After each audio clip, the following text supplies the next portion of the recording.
اعوذ باللہ من الشیطان الرجیم، بسم اللہ الرحمن الرحیم۔ تمام سننے اور دیکھنے والوں کو السلام علیکم۔ دوستو، آج میں آپ کے سامنے حاضر ہوا ہوں ایک نئی ویڈیو کے ساتھ۔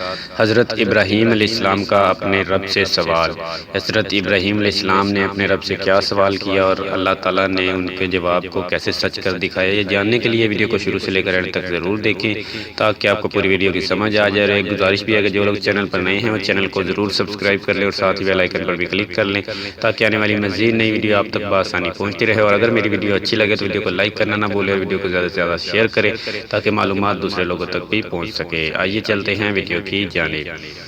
جب ابراہیم علیہ السلام نے اپنے پروردگار سے عرض کی، اے پروردگار، مجھے دکھا کہ تو مردوں کو کیوں کر زندہ کرے گا؟ اللہ نے فرمایا، کیا تجھے اس بات پر یقین نہیں ہے؟ عرض کی، کیوں نہیں، لیکن میں دیکھنا اس لیے چاہتا ہوں کہ میرا دل مکمل اطمینان کر لے۔ اللہ نے فرمایا، اچھا، 4 پرندے پکڑ لو، پھر ان کو اپنے سے مانوس کرو، پھر ان کے ٹکڑے ٹکڑے کر لو، پھر ان کا ایک ایک ٹکڑا ہر ایک پہاڑ پر رکھ دو، پھر ان کو بلاؤ، وہ تمہارے پاس دوڑتے چلے آئیں گے، اور جان رکھو خدا غالب اور حکمت والا ہے۔ حضرت ابراہیم علیہ السلام کے اس سوال کے مفسرین نے کئی اسباب اور توجیہات بیان کی ہیں۔ میں نے اپنی تفسیر ابن کثیر میں ان کا مکمل تذکرہ کیا ہے، جس کا خلاصہ یہ ہے کہ اللہ تعالیٰ نے آپ کی درخواست کو منظور فرما لیا اور حکم دیا کہ وہ 4 پرندے پکڑ لیں۔ وہ پرندے کون سے تھے؟ ان کی تعین میں مفسرین کا اختلاف ہے کہ وہ کون سے پرندے تھے۔ پرندے کوئی بھی ہوں، بہرحال مقصود حاصل ہو جاتا ہے۔ اللہ تعالیٰ نے حکم دیا کہ وہ ان پرندوں کے اور ان کے پیروں کے ٹکڑے کریں، پھر ان کو خلط ملط کر کے ان کے چند حصوں میں تقسیم کریں، پھر ہر حصہ علیحدہ علیحدہ پہاڑ پر رکھ دیں۔ پھر ان کو اللہ کے حکم سے بلانے کا فرمایا۔ پھر جب ابراہیم علیہ السلام نے ان کو بلایا تو ہر پرندے کے حصے ایک دوسرے کے ساتھ ملنے لگے، ہر ایک کا پر اس کے اپنے حصے کے ساتھ جڑنے لگا، یہاں تک پرندوں کا جسم پہلے کی طرح ٹھیک ہو گیا۔ ابراہیم علیہ السلام اللہ کی قدرت کا نظارہ کرتے رہے، جو کسی چیز کو بنانے کے لیے جب کن کہتا تو وہ ہو جاتا۔ تو وہ پرندے بھاگ کر ابراہیم علیہ السلام کی طرف آنے لگے، اڑ کر نہیں آئے تاکہ ان کا مشاہدہ صاف اور واضح ہو جائے۔ کہا گیا کہ اللہ تعالیٰ نے ان کو حکم دیا تھا کہ وہ پرندوں کے سر اپنے ہاتھ میں رکھیں۔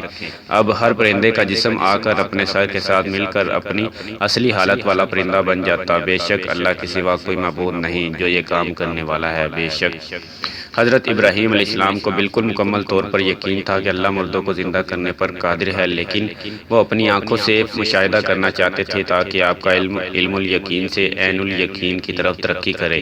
تو اللہ تعالیٰ نے ان کی یہ درخواست قبول فرمائی اور ان کی تمنا پوری کر دی، ان کی آنکھوں سے مشاہدہ کرا دیا۔ اللہ تعالیٰ نے فرمایا، اے اہل کتاب، تم ابراہیم علیہ السلام کے بارے میں کیوں جھگڑتے ہو، حالانکہ تورات اور انجیل ان کے بعد اتری ہے اور وہ پہلے ہو چکے ہیں، تو کیا تم عقل نہیں رکھتے؟ دیکھو، تم نے ایسی بات میں تو تم نے جھگڑا کیوں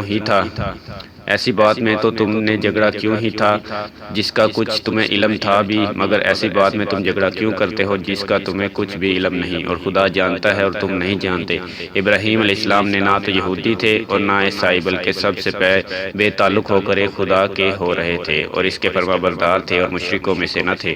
ابراہیم سے قرب رکھنے والے تو وہ لوگ ہیں جو ان کی پیروی کرتے ہیں، اور پیغمبر آخر الزمان اور وہ لوگ جو ایمان لائے ہیں، اور خدا مومنوں کا دوست ہے۔ دوستو، میری ویڈیو اچھی لگی ہو تو ویڈیو کو لائک کرنا نہ بھولیں اور مجھے کمنٹ کر کے ضرور بتائیں کہ آپ کو میری ویڈیو کیسی لگی ہے، اور ویڈیو کو جنہوں نے ابھی تک میرے چینل کو سبسکرائب نہیں کیا وہ پلیز میرے چینل کو ضرور سبسکرائب کر لیں۔ نیکسٹ ویڈیو تک کے لیے اللہ حافظ۔